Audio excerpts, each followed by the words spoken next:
Welcome back from the break, everybody, and good afternoon. It gives me great pleasure to welcome Dr. Shay Viakanam.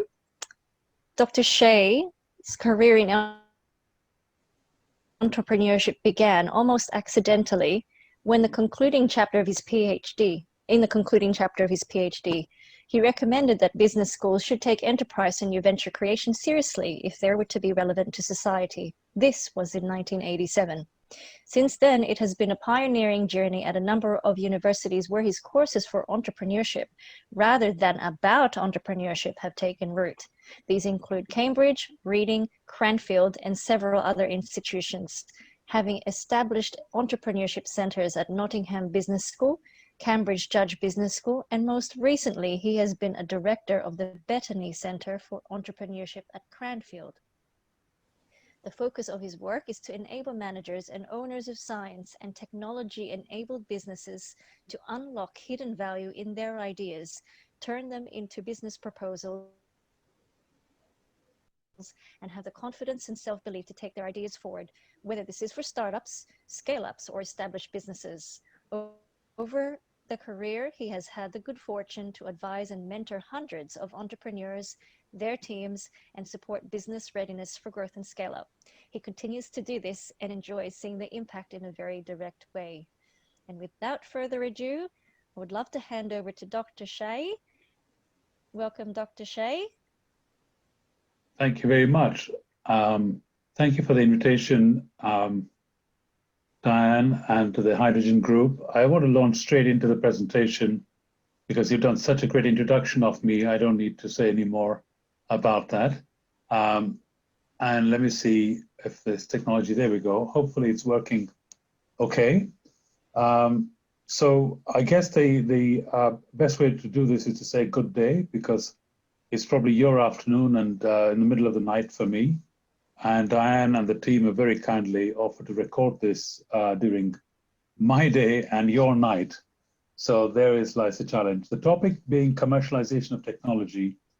And having met Diane actually via LinkedIn introductions, I'm very pleased to be able to drop into your conference in the way that I'm doing. The purpose behind this talk is to tell you a little bit about something called the triple chasm model and why it's so important to commercialization. You might say, what on earth is the triple chasm model? Well, I'm going to try and lay it out to you. I'll introduce it a little bit through reflecting on the innovation management literature, but I promise you just in 2 slides that have taken place over the last 50 years that have been so informative to so many of the models that we use when we talk about innovation, when we talk about commercialization of technology. They are grown from deep understanding of practice. They're also now in need of some refreshment. We took a look at this innovation management literature. When I say we, that's my co-author and I. We spent about 7 years overall on the project, actually. And I'll talk to you about that. We looked at thousands of data points from hundreds of companies.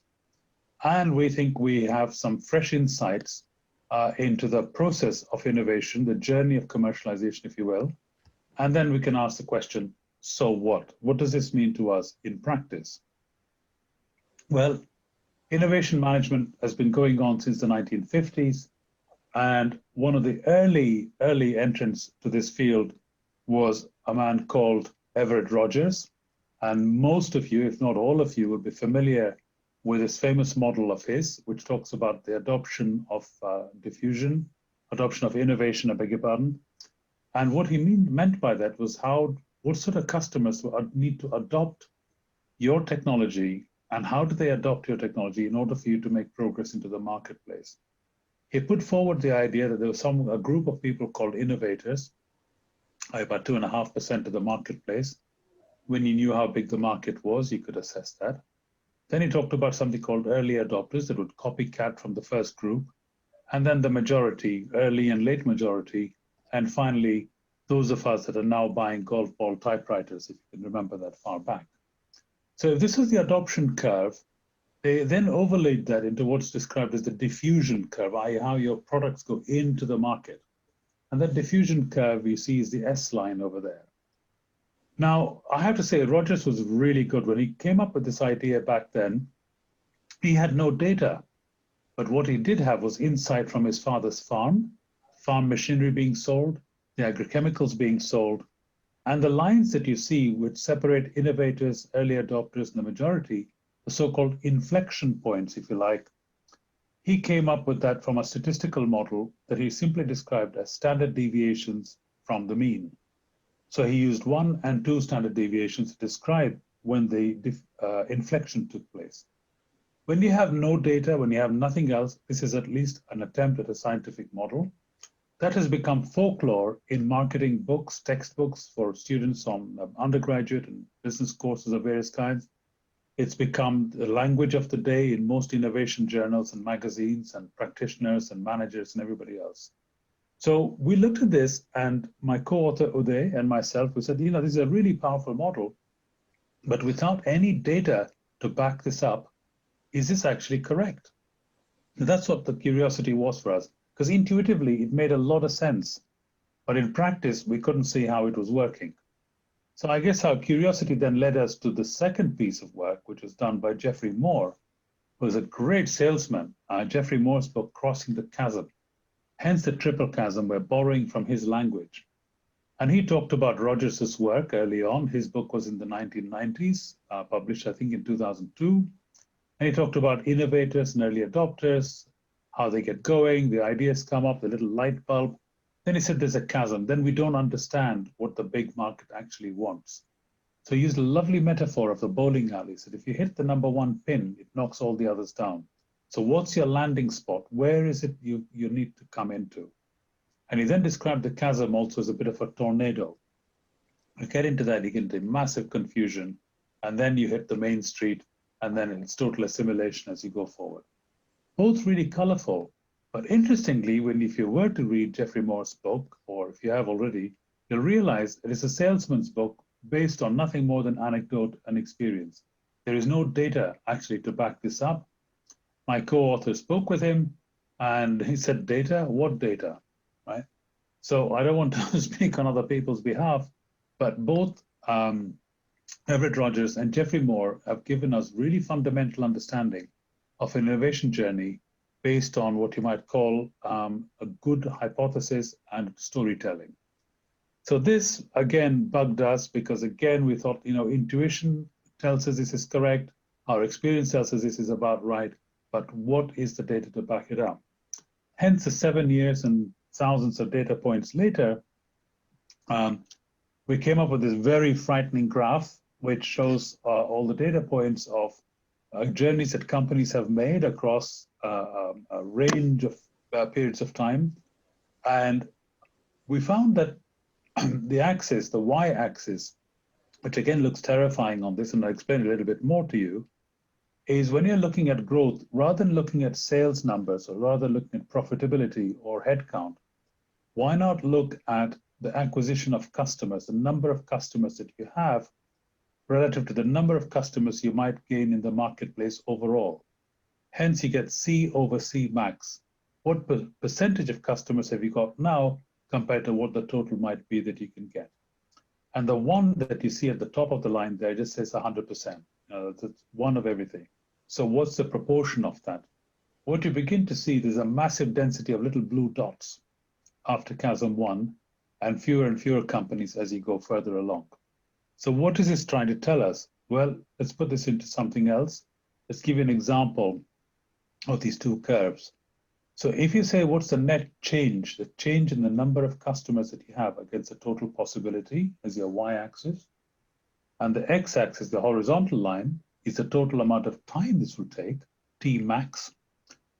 I will come on to that in the next slide. So then what you have is saying, hang on a minute, so how many customers have you got by the time you hit chasm 1, or by the time you get to chasm 2, or by the time you get to chasm 3? So if you look at the top of the graph, you'll find there's 0, you find 0.1, 0.3, and 0.5.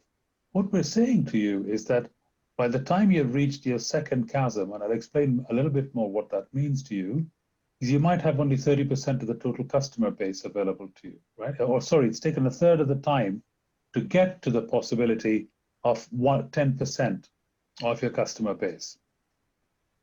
And so you're a very long way to go yet, very long way to go.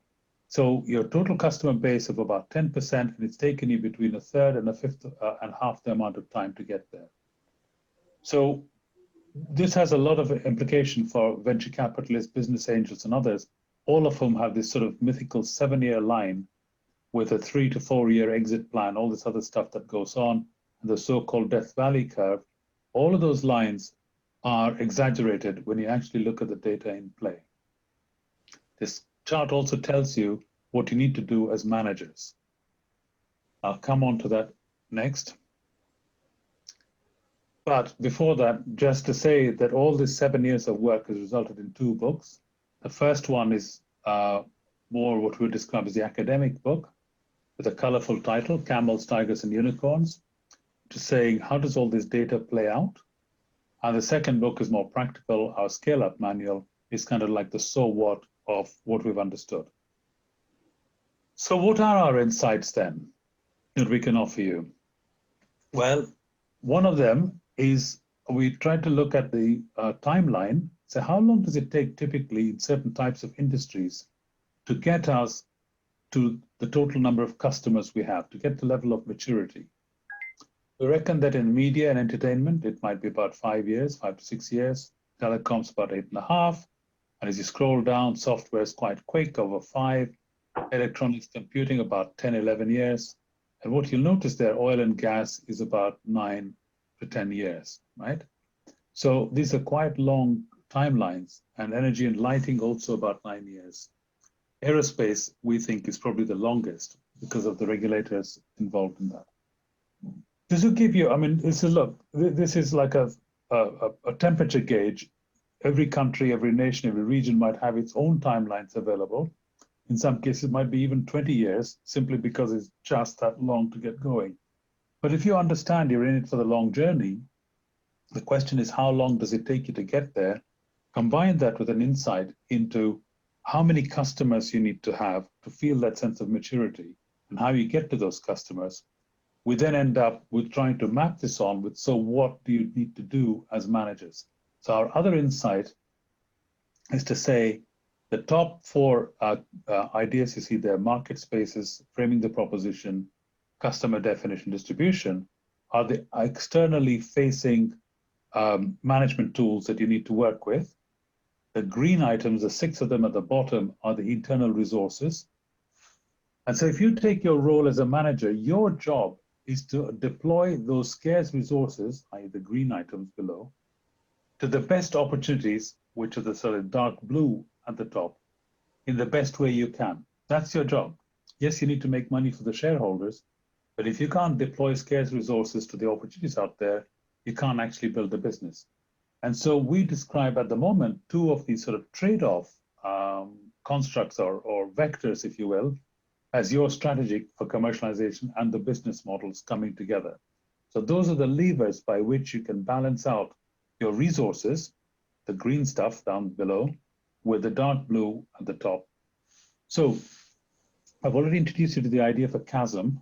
What does that mean for us? So it's just a method of prioritization, that you need to do a little bit of everything as an early stage entrepreneur because you're playing on your own. But there are 2 things you really need to focus on. One of them is actually understanding what the proposition is in a competitive environment. And the second thing is, does your thing actually work, right? This is such an important element. Now, this is where people use the lean startup methodology, perhaps. They keep trying out different ways of saying which sweet spot in the marketplace they can get to, how they frame it, and they keep iterating the technology and deploy it and change it and use different hypotheses to get there. Our statement would be, yeah, you need to do all of that when you get to Chasm 1, but even before that, you really need to understand the marketplace so thoroughly. Otherwise, you will be going around in circles and spending huge sums of money on pivoting from one idea to the next. But this, at the end of the day, is actually in reality an absolute focus for the very early stage tech company. So the commercialization journey, does your thing work and who is it for? So once, hopefully, you get past Chasm 1, you need money, you need customers, you need a team, you need your own determination and motivation to get there. Then you get towards the journey of growth. And as you begin to grow, you hit chasm 2. And chasm 2 is when you stop building a product and you need to start building a business. Way more complicated, way more questions. And because I'm ambassador to the Silverstone Technology Cluster, which is a race circuit in the UK, there's a technology cluster of advanced engineering companies based out there, and I've had some contact with them recently. And so I thought, why not give you a little example of what chasm 2 might look like and the kind of questions that came up in those companies. Now, the other thing before I go on to that is that everything now is important. This is where the proverbial fertilizer hits the fan, right? This is why you need such a good quality team that is aligned on vision and values. Otherwise, it's too much to do. And if the vision and values are not aligned, it begins to fall apart. So what are the vectors here? For example, what market space are we in? Are we an advanced engineering company, or are we a motorsport company that goes racing? In other words, we do advanced engineering to finance our motorsport, or are we doing motorsport to prove the quality of our advanced engineering? Those kind of questions come up. Are we in B2B or B2C? Are we dealing with OEMs, racing teams? Who are our customers? We need to be really clear, otherwise it can be a little bit too overwhelming. So one of the motorsport companies recently has moved into batteries, for example. So the name of that company is no longer relevant. They're now a battery company. They're not a racing company anymore. Are we selling time or selling solutions? You know, how do we frame the proposition? And then the messaging and communication that goes across all the distribution channels needs to be so precise only when we know what it is we're selling and to whom. Right? A lot of questions need answering at this point, for which you need an experienced commercial team to help you figure things out. Then what's the resources? Well, IP management, there might well be some patents, but there might also be some secret sauce, knowing how to do things. This is very often the case in service companies as opposed to product companies. The manufacturing challenges in the motorsport areas, are we making for ourselves? Are we making for other people? So how do we manage the costs involved in that? Are we engineers or are we race teams? Right? So very different set of questions here. The product or the service, if we're in engineering, it might be that we price for a product, but actually we sell a service. So what's the synthesis between the two of them? And for example, are we going e-racing, cars, batteries? How do we deploy technology? Is it, aerodynamics? Is it pressure? Is all kinds of things come into it. In our sector, the hydrogen sector, we've got so many other technologies, systems engineering that comes into it, pressure, fluidics, temperatures, corrosion, rust, all kinds of issues arise in the technology deployment environment. Health and safety, of course, big in our sector, the health and safety sector of oil and gas. And then we come to teams, leadership, culture, what are they? I'm not going to rehearse that because I suspect they're common to all of us. And what kind of funding and investment do we want? Well, in motorsport, we talk about sponsors. I don't think we can talk about that in hydrogen so much, maybe not. But these are the so-called vectors that you need to get your head around. And the management team needs to put all this together to go beyond building a product into building a business. So from that headline of the 12 vectors I've shown you just a moment ago, you need to dive deep because there's no substitute for that. And the next picture I'm going to show you is a slightly frightening one. But this picture, which I don't expect you to be able to read the detail, shows you those 12 vectors in the first column. We have then taken that and added layers of detail to what we describe as the sub-vectors, i.e., when you say a market space, what do you mean by that? What's the character of that? What's the value chain within it? Who are the players? Who's the competition? And so it goes on, the detail goes into that. And then you'd say, okay, hang on a minute, where does this framework help you against all the other existing methods that are there, like lean startup, growth matrix, business model canvas, etc. So if you take just the business model canvas or the lean startup, see, the lean startup helps very clearly with one of the vectors in a really powerful way. It doesn't deal with the other 11 vectors much at all. And the business model canvas deals with about 4 or 5 of these vectors really well. but then the rest of them, it doesn't deal with. So we would argue that by using the detailed thinking that comes out of the vector approach of the triple chasm model, you can cover more of the basis of what it takes to build a business as opposed to designing a product. So done that. This is of an early stage company which is trying to clean up the Baltic Sea. As we see what those 12 vectors are now looking like, this spidergram. And on the left-hand side, you find that sort of this reddish brownish line is where the company thinks they are in terms of how well they're performing against the 12 vectors, because we managed to quantify it. The bird shape is the ideal scenario. They're doing the technology deployment and setting out their value proposition. And so they look like they're doing really well. Interestingly, if you then look at how they're doing now against their second chasm, you find that the relevance of the chasm, which is based on the data of hundreds of our companies, is showing one diagram, and you see the blue line that shows them needing to do some work on about 5 or 6 of the vectors. So this tool then gives the entrepreneurs a basis on which to measure their growth and development and have a really good conversation with their team members. So that's kind of what the insight is giving us. And so to summarize, I think we're building on earlier excellent work done by the likes of Everett Rogers and Jeffrey Moore and so on. And of course, the innovation gurus as well that have informed us, Christensen, people like that. But we just needed data. We were not happy with just the stories.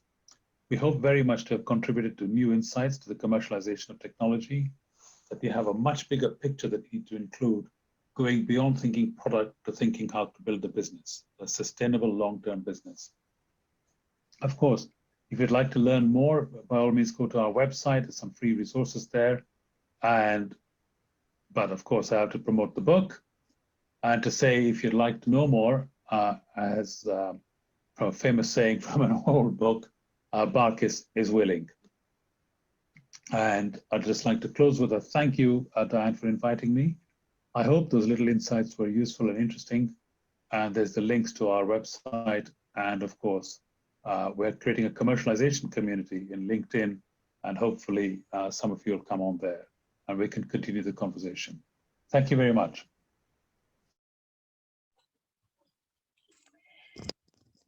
Thank you. Hope everyone got some fantastic insights from that. Just a note to our audience, for those that didn't catch the message, that Dr. Shea's section was actually a recording because he's based in the UK, and this time for him is at an ungodly hour. So he's a mentor of mine that I met through LinkedIn, and he's been a great help. So I hope you're able to glean some insight from that. Now, if anyone's interested to post some questions regards to Dr. Shea's presentation, please send your questions through Q&A or to the conference manager, Priya Balaji, and we will get them answered after the summit via email. So rolling on, I would like to introduce our exceptional panel lineup for our session 4 discussion on elements of startup success. So the way this session is going to work is we will be taking questions from the audience. So please pop them into the chat. And as before, our panelists can also answer questions off the panel, and they will be on the chat. So to introduce our first panelist, Geoff Ward, CEO of Hazer Group, it gives me great pleasure to introduce him. Geoff has over 25 years experience in the energy industry, covering refining, oil and gas, and renewable energy in executive and advisory capacity. Geoff's experience covers key areas of operations, strategy and planning, commercial management, and project development. This experience has included development of an international offshore oil project, completion of Australia's first geothermal demonstration project, and leading the commercialization of the Hazer process, a novel low-emission hydrogen and graphite production process, with experience gained with major multinational firms and independent Australian-listed companies. As an advisor, Geoff was a partner of a leading Australian advisory practice, advising boards and leading transactions in engineering services, clean technology, and resources sectors. Geoff has a keen interest in the transition to clean energy and a low-carbon economy, and has been an active participant in the changing Australian energy markets, Geoff also holds an MBA from the University of Western Australia and Bachelor's Engineering Chemical with honours from the University of Melbourne. So welcome, Geoff. And our second panelist is Sally Ann Williams, the CEO of Cicada Innovations. As the CEO of Cicada, Sally Ann leads Australia's pioneering deep tech incubator, supporting companies solving the world's most pressing problems through science and engineering. Cicada Innovations has nurtured hundreds of visionary deep tech innovators to validate, commercialize, and scale high-impact technologies globally across medtech, health tech, ag tech, food tech, clean energy, AI, manufacturing 4.0, and more. Prior to joining Cicada, she spent over 12 years at Google as an executive program manager on the engineering team, leading work on R&D collaborations with universities, startup and entrepreneurship engagement, and pioneering work on CS and STEM education, including building world-first collaborations delivering national transformation. Sally Ann has been involved in driving national engagement and change strategies in innovation and entrepreneurship, computer science, and STEM education as a member of the COAG STEM Partnership Forum, and contributed to the foundation of Startup Oz, a non-profit with a mission to transform Australia through technology entrepreneurship. She is an experienced non-executive board member currently serving on the boards of World Vision Australia, Fishburners, and Cicada Innovations. She is an advisor to several state and national working groups on tech and innovation, and is a mentor and advisor to several industry and university incubators and accelerators, including StartMate. And for our third panelist, it is my pleasure to invite Trevor Holmes, Managing Director of Advivo. Trevor has been long dedicated to improving the strategic, financial, and lifestyle performance of predominantly privately owned businesses. As an entrepreneur himself for the past 20 years, having started and sold several businesses, Trevor understands and empathizes with the challenge of growing a business, either from a startup or as a long-standing business in need of transformation. From management consulting to 7 years in the private equity space, Trevor was frustrated with the unacceptable drain on society from startup, product launches, mergers, and acquisition business failure rates of more than 80%. It was this visible drain on individuals and society that sparked his journey to understand the impacts of disruption theory, and strategy. Has been a keen area of interest for more than 5 years now. Initially through informal research and then formal study through the Harvard Business School Disruption Strategy with Professor Clayton Christensen, considered the founder of disruption theory. It is now through the designed work processes of Advivo innovation and commercialization that he, the Advivo team, and his large global network are able to apply these learnings. It is this systemized process that brings data science from market validation, lean startup methodology, minimum viable product concepts, and disruption strategy to assist businesses to mitigate the risk of commercializing ideas while increasing the probability of global success. So we have an excellent panel here, and I'm very excited. Keep your questions coming, please.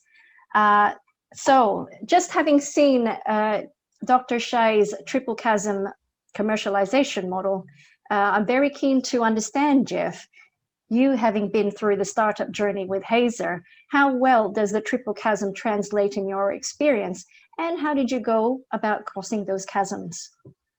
Right, so thank you, Diane, and yeah, happy to apply some thoughts. Thank you to Professor Shea for a really well-delivered, well-recorded presentation.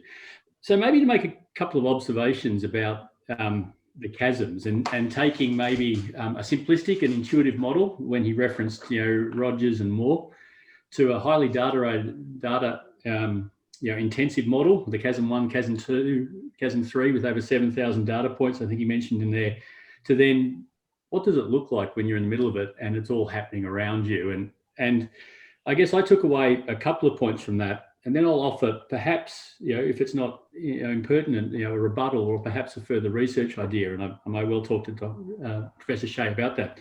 So first of all, what I've found now through actually leading a number of startups in what could potentially be disruptive, as in making change. I tend to dislike using the word disruptive. but in areas which are highly regulated and perhaps have low customer numbers, that's something I'll come back to, and have high capital but low customer numbers, then if I look at his description of Chasm 1, I'd say that's undoubtedly got to be the focus of any entrepreneur in any startup. And I think that I would sort of characterize it and make it simpler, that there's two big things that drive you through that first chasm. Will your idea fundamentally work? You may not have all the nuts and bolts ironed out. There may still be some major questions about it, but fundamentally, will this work? And is it plausible that the problems you face are going to be overcome? In assessing which companies to join, where to invest in previous roles, I've often looked at some of the issues around these Chasm 1 companies and thought, you can put problems into two buckets: those that we know how to solve, that with the right engineering, the right technical development, a good team, that they'll eventually get to the end. Yes, there'll be problems. We don't know how to do it now, but it's within the wherewithal of human ingenuity, capacity to solve. And then there's a bucket of problems that we really don't know how to solve that yet. So I think about a previous company, actually, Geodynamics, that did some incredibly innovative work in the Cooper Basin, drilling 5 kilometre deep geothermal wells. We literally didn't know how to extend the wells to 10 kilometres deep at half the price. And there was no clear path to how we'd ever achieve that innovation. And that should have been a real warning sign. So Chasm 1, I can definitely see in the haze of journey, is this an exciting idea that people inherently, will want? So a process that takes natural gas or biomethane and produces both hydrogen and graphite without a CO2 waste. You could see that was going to map to so many possible futures, and that almost any evolution of a carbon constrained world, even a non-carbon constrained world, the rise of electrification, all of these mega trends were going to drive that success. And I've sort of described it to investors as two products which are likely to have multi-decade tailwinds. So I'd certainly endorse the Chasm 1. Above all else, you've got to show, is it fundamentally able to be made work? You don't have all the answers now, but is it really plausible and likely that you'll get to the end of the journey? And secondly, is it required? Will there always be a market from this, or would one thing change you in and out of the markets? And then I think we're now in Chasm 2, and probably have been since the point where actually the board, there was a change in our board and management as we shifted from the first seed leaders to me and my team. And I sort of characterise that as where you start to become a grown-up. I tend to look at things a little bit more simply maybe than the academics. And at this point, you actually have to start showing that you can do what you say you will. You've said you're going to take your technology from here to here. You've said that you think markets will evolve from A to B. You've actually got to start reducing the unknowns and showing that some of those big sort of early failure risks are being kicked off, have been ticked off. The risk has been mitigated. You've delivered against your pilot or demonstration plants. You've shown that you're actually maturing. And one of the real challenges here, I think, is that markets may also be maturing at the same time. So if we talk about hydrogen, I think it's really, I hope a couple of my panelists and I might reconvene afterwards to talk about actually what sort of innovation model we're in, because you actually have more uncertainty about what the market structure is going to be, and how it's going to evolve, and what are the incentive systems going to be, and actually who will the customers be, than possibly you do around some of the technologies. So you can often get to a stage in Chasm 2 where technology is advanced in front of some of the other vectors, some of the other market related vectors. And so I think, in this point, I would sort of influence that. I really was quite intrigued by Professor Shea's 12 vectors, because I looked at those and said, actually, some of those really don't apply. But that doesn't mean that it's not actually an outstanding entrepreneurial or venture development model, because just by doing the thinking through that, you're actually working out what's important and what's not. So I think the challenge of moving now, as we are, and as the whole industry is, from Chasm 2 to Chasm 3, is actually that really detailed thinking. And I would actually frame that around a question of to start to make that transition. You have to really clearly know what you are, and what environment and markets you're working in, and how they're evolving. Because one observation I'd make is that a lot of innovation models, whether it's lean startups, business model canvas, but a lot of them are quite statistically based, which gives them some relevance. But having worked in the energy industry for 20 years, I'd argue that when we look at all those models, they're often really built on what I'd call customer dense examples, where you have thousands of buyers, thousands of sellers, and millions of transactions. And you can develop an opportunity for a fraction of the cost of what that future opportunity might be. Now, if you're in oil and gas, and hydrogen is quite similar to those, while different, or if you're in transport, like motor vehicles and fleets, you've actually got a really low number of customers. And your first examples are likely to have development costs, which are many hundreds of times or tens of times higher than the value of those developments. And so you're not, I think we often struggle to sort of understand and pick the right activities as we develop that next stage of markets. So I'd give an example using the C on C max metric that Professor Shea used. I think back to my earlier days in the LNG industry, where there was 9 customers and 6 suppliers involved in the North West Shelf venture. They actually wrote one contract, which was actually 54 separate contracts, with each 6 suppliers selling to 9 customers. It covered 20 plus years of operations and 2,500 or more shipments over 25 years. And actually that one developed idea resulted in them going to what at that time was all available customers signed up in one mega deal. And so I think hydrogen, if we bring the innovation discussion back to hydrogen, is that we have to think very carefully about, are we innovating in a big business, slow, mature environment, because we could be considered to be part of the car industry, the chemicals industry, the utilities, or are we trying to be a startup and new just because we're coming from a very small base?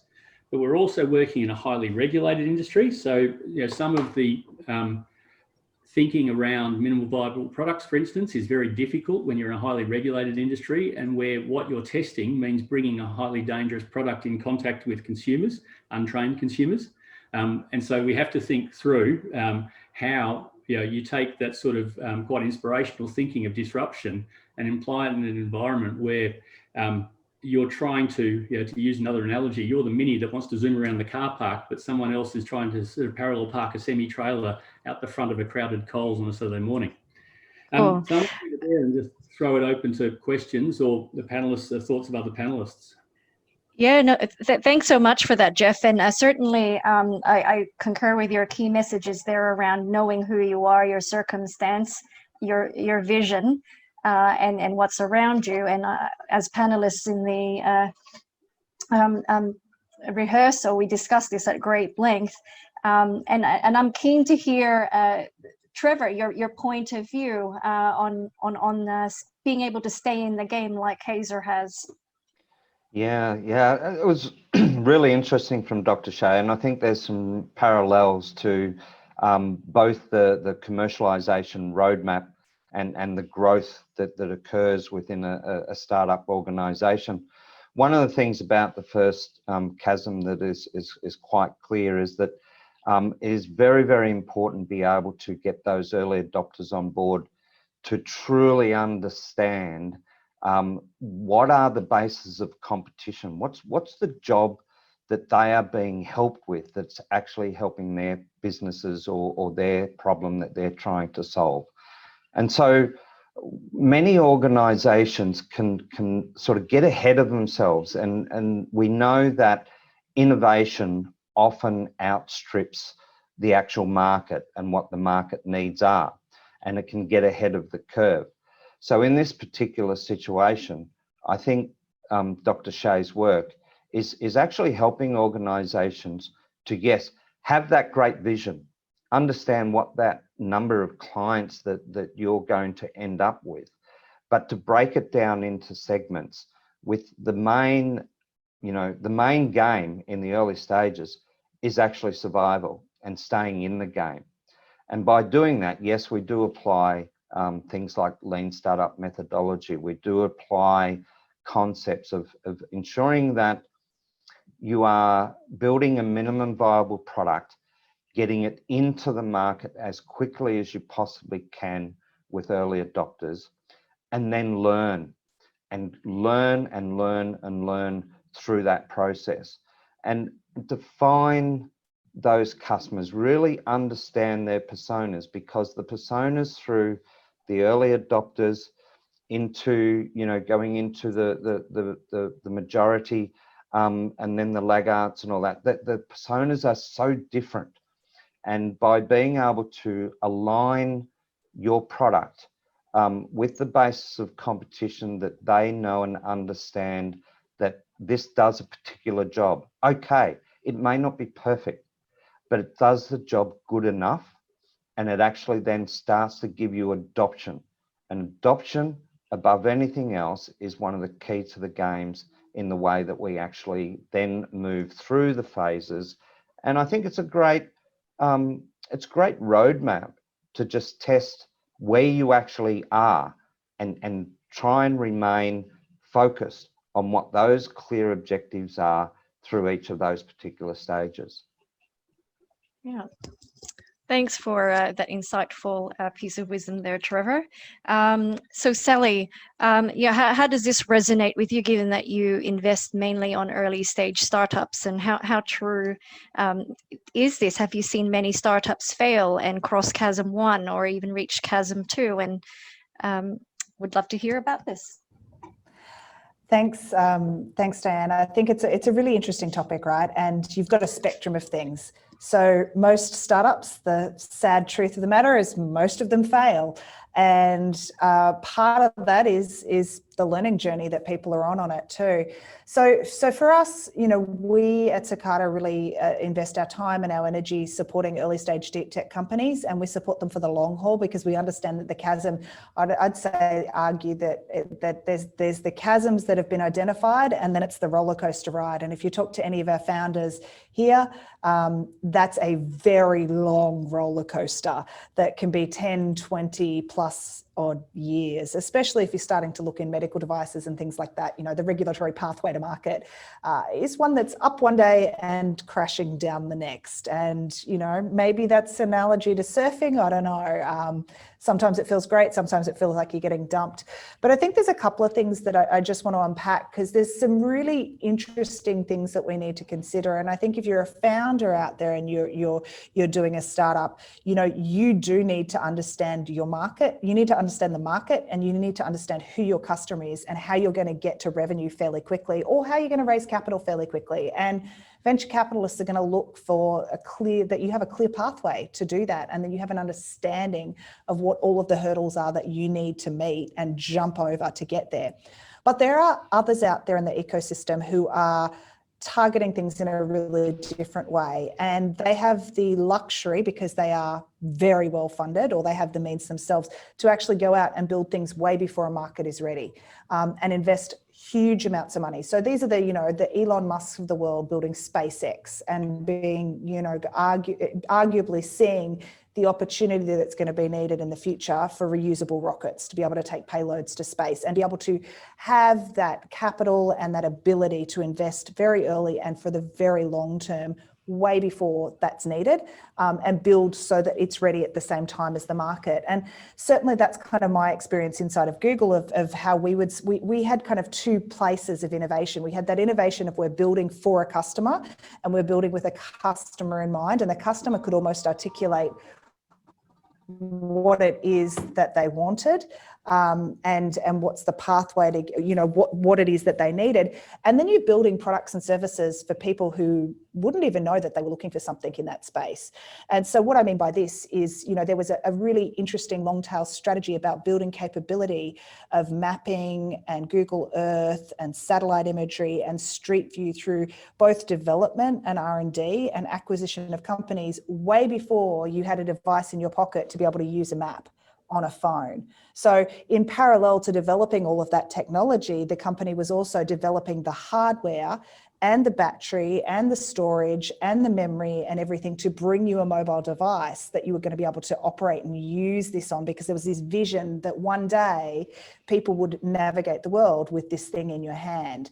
And so I think it's really important and really critical to kind of understand who you are, where you're situated in that, and what that pathway is for you.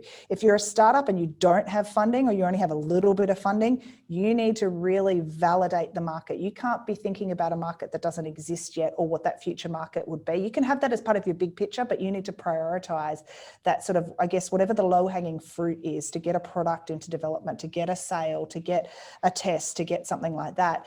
And when you have the luxury of time and funding, you can actually think much longer term. And that's a very different thing to be looking at. So kind of, I see both ends of the spectrum and both sides of it. And I don't think there's a one size fits all. I think it's really about knowing where you are as a founder and understanding your journey and being very closely connected to both your funders, but also your customers, and thinking about that and being really realistic about what you can and can't do. Some things, you know, I think, Geoff said it earlier, you know, sometimes the technology, it's like you might not know how to do it or you can't do it economically, but it doesn't mean the idea isn't there. Sometimes you have to put that on the shelf until somebody does invent the way to do it, or whatever that solution is to market. Now that could be 10 years away. So, you know, it's about having the flexibility of that. But if that's what your business is dependent on, maybe find something else to be working on in the earlier stages.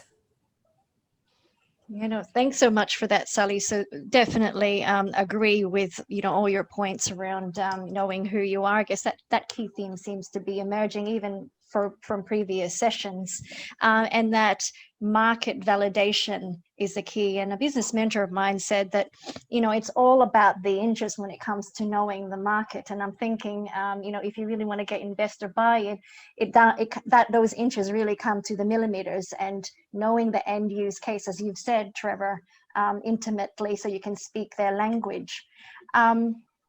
So, Geoff, I'm just interested with this market validation piece. How did Hazer go about, you know, identifying and validating your market? Because obviously, like, you know, you've been funded and very, very successful. Are you able to share some learnings from that? The first almost unmute. I think, you know, I'd say, to be honest, that everyone in the hydrogen industry is still going through the market validation process. And we spoke about this briefly in one of our, you know, introductory sessions. I think about the hydrogen market, if we bring this back to hydrogen, is a bit like an iceberg, in that underneath the water, you've got the old hydrogen market, you know, ammonia, fertilizer, explosives, petrochemicals, refining, you know, people who actually make a huge amount of hydrogen and just use it within their business as part of producing other products. But that means that you've got a big existing low cost, high volume market, and a lot of engineering capability, regulatory standards, etc. And then you've got the emerging market of how do we build, you know, a network of hydrogen refueling stations that allow green trucks to deliver across the Nullarbor or from Melbourne to Sydney or Sydney to Brisbane. So, you know, one thing I'd mean is that, you know, we all go through business school or entrepreneur school, and they say, you know, identify your market and validate your customer, and then, you know, recognize that there's hundreds of sub-markets and hundreds of different customers, and even within a sector. So I think that in the Hazer example, yeah, we were quite fortunate to secure a strong early investor in mineral resources, you know, being a company with sort of a, you know, technology or an operations background that gave it some early validation to investors. And so that, to build on what the point Sally Ann made, allowed us to raise enough money to go into piloting and continuing our R&D after the initial pre-commercial R&D was done through seed, you know, private seed capital. So that was one. So, you know, an early sort of, you know, name investor helped. I think the second thing was that, you know, and going back to a comment from a professor that I went to business school with, he sort of said, you know, you just got to always ask yourself in those early stages, does this idea finally make sense? And he used to always use the example of a friend of his who created a fashion label in New York. And without wanting to be stereotypical, you know, was the idea of selling expensive clothes to rich women a good one? Could you make money out of it? And he said, yeah, you could fundamentally know you could. So I think with hydrogen, again, is the example that while we don't know exactly where the price points were, we don't know exactly how emissions will be priced. It's not really, you know, clear who will own the customer space. Will it be gas utilities? Will it be the traditional fuel companies? Will it be industrial companies? I think broadly there's an acceptance that in 20 years' time, you know, hydrogen will be a very, very large market. And so, you know, there's an investor willingness to support ideas that could potentially play, you know, a material role in a very big market, even if you can't exactly describe the inches or millimeters to them now. I agree with your point, Diane, that when it comes down to each funding step, you've got to know, your proposition to an inch. But I think that for crossing the early chasms, you've got so much error is going to come your way over the next 10 years. You need to know that you're aiming at a very big target, right? And so that from some ups and some downs, there'll be somewhere enough margin left over for those investors. So that's sort of another way that we've crossed the chasm. If I reflect on our exact strategy now, I think that sort of, very much influenced by, our DNA as sort of, responsible engineers and responsible, senior executives in companies that care about their brand and safety performance, in a startup environment. We've followed, a fairly rigorous technology development path from primary research through post, commercial research and benchtop and scale ups through piloting. And now we're doing a large scale demonstration plant, which can then act as a reference site and provide, bankability type credentials for debt funded in the future commercial plants. And when I say in the future, I hope only sort of 3 to 4 years away. But at the same time, we've actually had to participate in shaping how the market develops. So to again use ourselves as an example, by coming together with the Water Corporation and embedding a hazer plant on a water treatment plant, that really caught the attention of Japanese and other, in particular some Japanese customers. And through our alliance with Chiyoda, or our MOU for an alliance with Chiyoda, that's an example. They're going, oh wow, this would be a great way for us to catalyse the use of clean hydrogen in our early stage markets. So I think you've actually got to be really rigorous about painting out a plausible picture of how the market's going to go from where it is now to where it is in the future, and how you're taking some steps along the way that build you options without having to bet on one outcome or don't lead to you. I think a lot of startups decide that it's going to be like this, so they're going to go and build this, and they bet all of their chips on one path, and then find, of course, that path changes not long into the first stage. So they're probably some of the thinking that's helped shape our strategy. And now we're, hopefully, luckily, within a couple of years of hindsight, we've now got a technology which is within, we hope, 12 months, or our plan is to have it operational second half, mid next year. We've got a technology which will show it can work at about the time that customers are transitioning from digesting the national hydrogen strategies produced by Germany and Europe and Japan and Korea and Australia, and starting to make investment decisions about the first plants. And hopefully they'll come together at the same time. Yeah, thanks for that, Geoff. Definitely concur with you that you need to not just think of what is the now, but your horizon 2, horizon 3 into the future, and being able to be flexible and agile enough to respond to that condition. Now, Sally-Ann, this sort of speaks in your space, given your early stage and looking at some really innovative companies. What are your what's your advice for hydrogen startups then, with putting, having to consider, your now plus horizon 2 and 3? Yeah, look, it's a great question. And my advice is not just for hydrogen startups, it's for anybody in the deep tech space.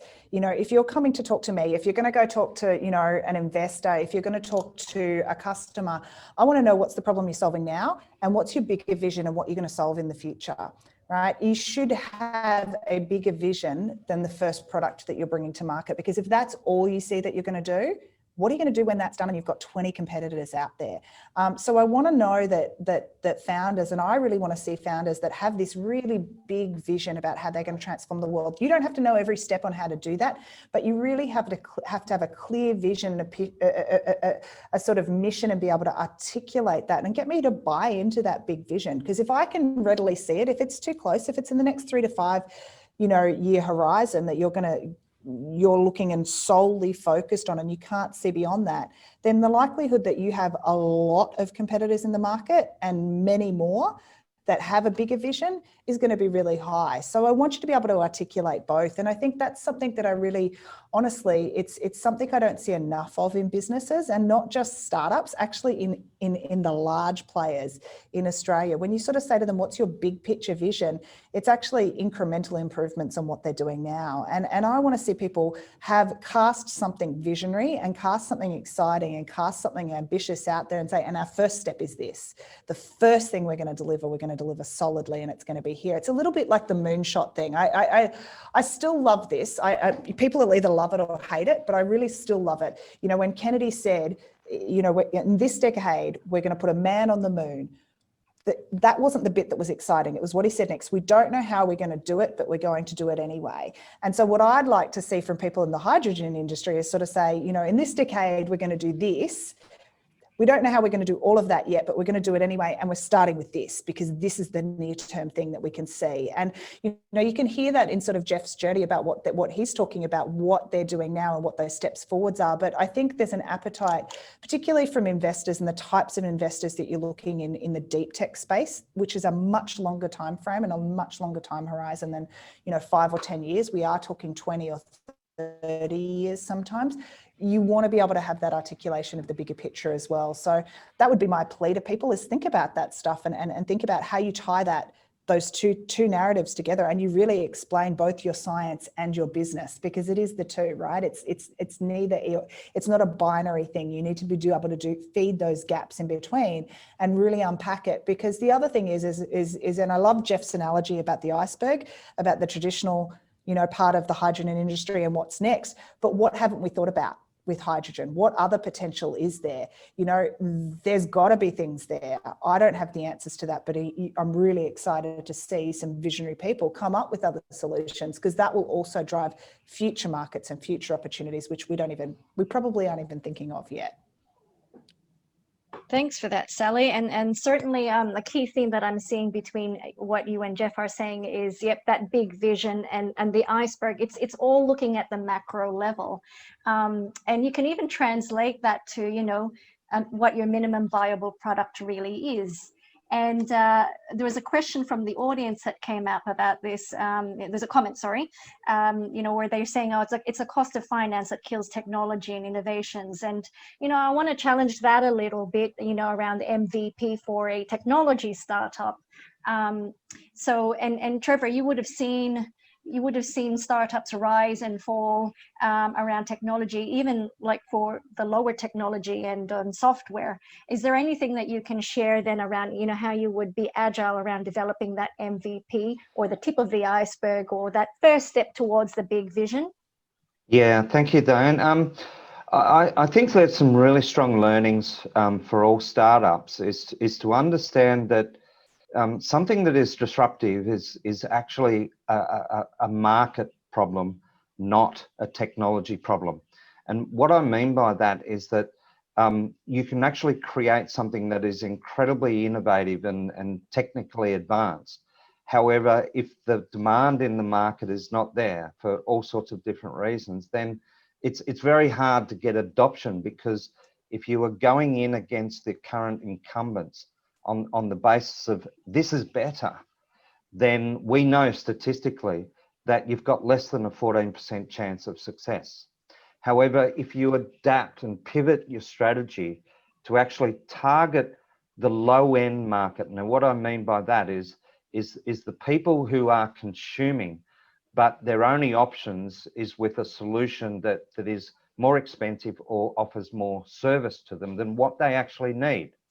And therefore, by coming into the market and developing a solution that does the job and does the job well enough, but much more accessible, much simpler, and much more affordable, then you are actually able to steal those low-end users away from the incumbents. Now, why are the incumbents not necessarily concerned about your, crappy sort of product? And that is because those low-end customers are not profitable to the big incumbents. And so what it does is it enables you to start to generate revenues from this low-end market and then progressively improve your product and move upstream over time. And a classic example of that that many people would be familiar with is when Hyundai and Kia came into the marketplace in Australia. You know, they offered a brand new vehicle virtually at the price that a second-hand Ford, Mazda, Toyota, or whatever would cost. And so those incumbents, being Ford, Mazda, Toyota, and so on, they looked at Hyundai and Kia and went, yeah, they're no threat to us. That vehicle is not going to be a threat to our market. And so they ignored them. But then what that allowed Hyundai to do is to create a non-consuming market who could all of a sudden now buy a brand new car for the same price that they would buy a second-hand car. And then those organisations, being Hyundai and Kia, were able to then establish their base, their sales network, the service network, and then progressively, under the radar of the incumbents, move upstream, improving their product and getting their brand known, and then to steal the market. So in relation to hydrogen, I think, yes, I think everyone understands that there is a long path to go. However, by staying in the game, by creating commercial products or solutions that focus on the low end, the consumers who are not necessarily the ones with the most profits for the organization, and yes, they're hard work, but you establish a market, you generate revenues, and that way, as Sally Ann put it, it enables you to be in a much better position to attract investment and to give yourself the opportunity to get to the next chasm. No, very well put, Trevor. And unfortunately, that's all the time we have. I hope that you all glean some fantastic learnings from that. And, you know, even as a founder, market validation is key. You can't have everything else, capital raising and all of that, without knowing your market and being able to speak that language and showing how bankable it is to an investor. I can attest to that. Now, I would like to hand over to Faizi Siraj to introduce Meet the Startups pitching competition. But just before I hand over, you know, our panelists will be on the chat if you want to ask them further questions. So over to you, Faizi.